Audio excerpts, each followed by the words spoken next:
You woke up stressed this morning. Maybe it was your bills. Maybe it was your job. Maybe it was something someone said that you cannot stop replaying in your head.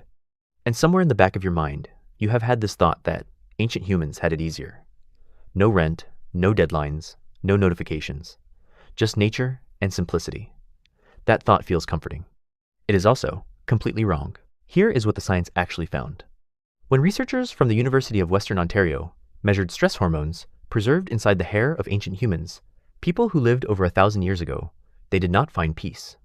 They did not find calm. They found cortisol levels higher on average than almost anything measured in people alive today. Ancient humans were not less stressed than you. In many cases, they were more stressed. So why did stress destroy them less? The answer comes down to one word that modern humans have almost completely eliminated from their lives. Not meditation, not therapy, not medication. One biological mechanism so powerful that your ancient ancestors used it every single day without even knowing it existed. And the moment your ancestors stopped using it, the moment civilization made it optional, is the exact moment chronic stress became the deadliest force in human history. Picture your ancient ancestor at dawn.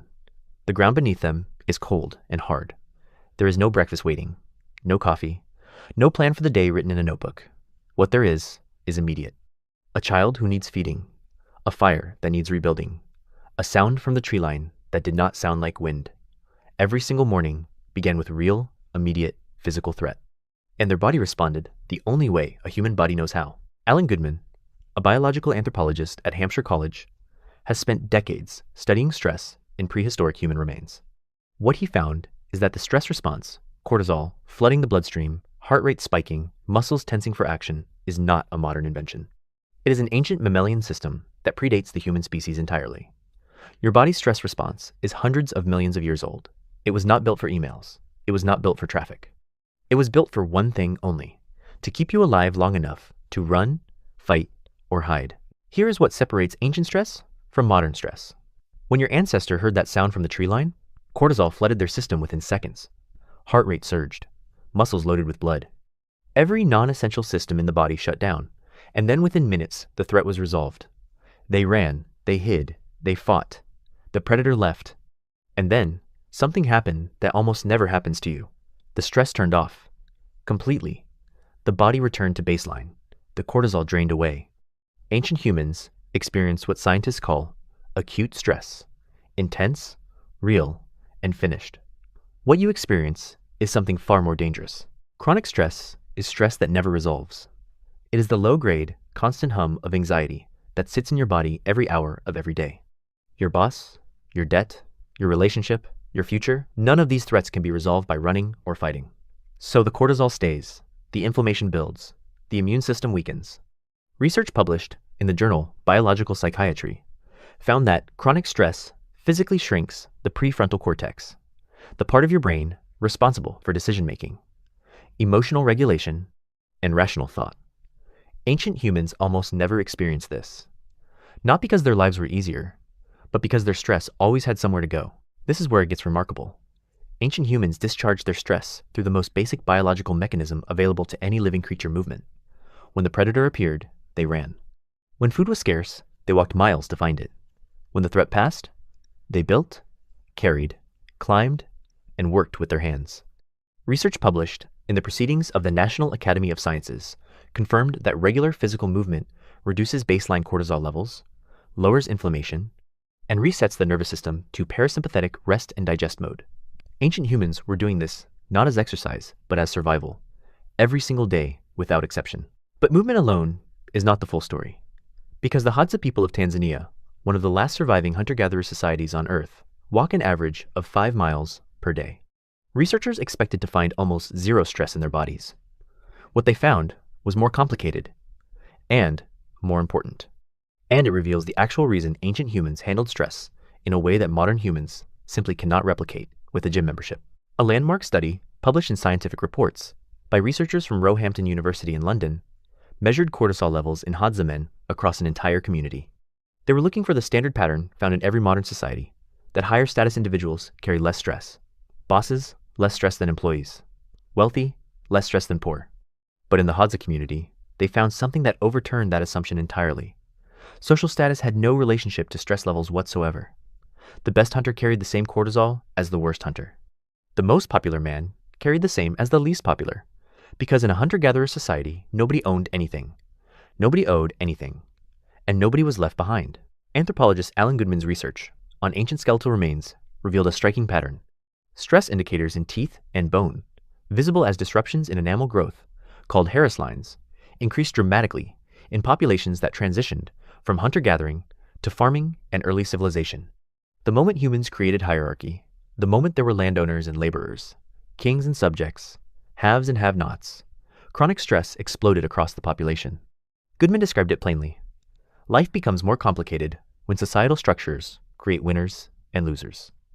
Ancient hunter-gatherer equality was not just a social arrangement. It was a biological stress management system.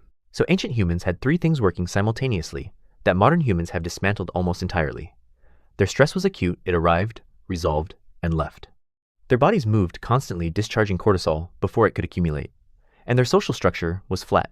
Nobody lived under the crushing weight of hierarchy, comparison, and status anxiety. Remove any one of those three pillars, and chronic stress begins. Modern life removed all three at once. The shift happened approximately 10,000 years ago. Humans began farming, and farming, despite feeding more people, introduced something biologically catastrophic. Fixed location, ownership, surplus, debt, hierarchy. For the first time in human history, stress could not be walked away from. The threat lived in the field you owned, the harvest you needed, the neighbor whose land bordered yours.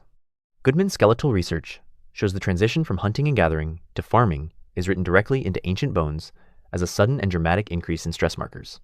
The body kept the score even then. At this point, you might be thinking, but we have solutions now. We have gyms, we have therapy, we have meditation apps and breathing exercises and weekend retreats.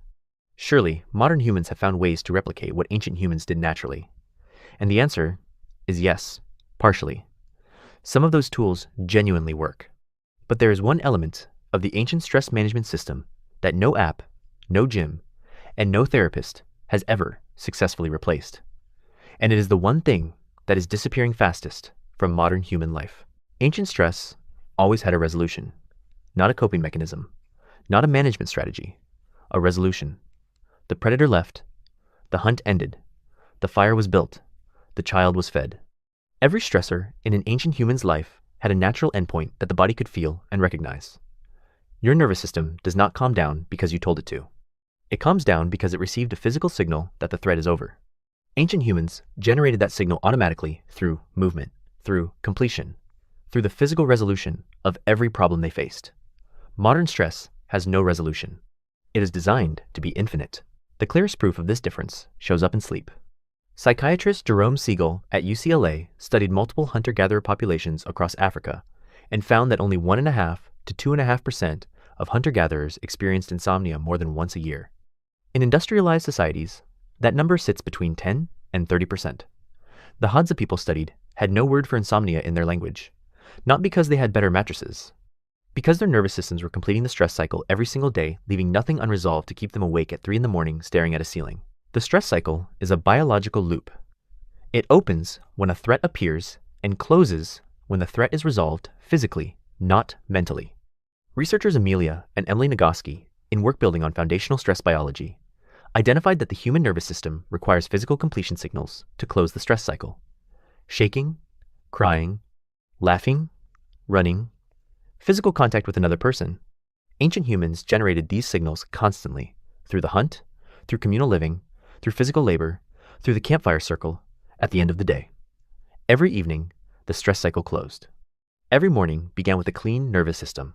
You finish a stressful workday and sit down on a couch. The work is done, but your nervous system does not know that. Nobody told your cortisol levels that the spreadsheet is finished. Nobody signaled your amygdala that the difficult meeting is over. So you sit there, physically still, mentally replaying, and the stress cycle stays open. You scroll, you watch something, you eat. You try to sleep, and at 2 a.m, your ancient nervous system is still waiting for the signal that the threat has passed. The signal that your body was built to receive through movement, completion, and physical connection. The signal that modern life almost never sends. Ancient humans did not manage stress better because they were stronger or calmer or more enlightened. They managed it better because their entire way of life was accidentally perfectly designed to close the stress cycle every single day. Walk until you find food stress cycle closes. Build the fire, stress cycle closes. Sit together in the dark and tell stories. Until you laugh, stress cycle closes. Sleep, wake up, repeat. Your body is running that same ancient program right now. It is waiting for the same signals. And almost nothing in your modern life is sending them. Somewhere tonight, a Hadza hunter is walking back into camp after a day in the bush. He will set down his bow. He will sit by the fire. He will eat with his hands, laugh with the people beside him, and fall asleep under a sky with no ceiling between him and the stars. 3 things will close his stress cycle before the night is over. His body will have moved until exhaustion. His threat will have resolved into a meal or an empty stomach, either way. And his nervous system will have received the signal it was built to receive. Fire, completion, people. 3 things, no subscription required. Ancient humans were not less stressed than you. They just never let the stress cycle stay open overnight. Your body is still running a 300,000-year-old program. It does not need a meditation app. It does not need a weekend retreat. It needs what it has always needed: movement, resolution, and another human being to sit with in the dark. The question is not whether you are stressed. The question is whether you are letting your body finish.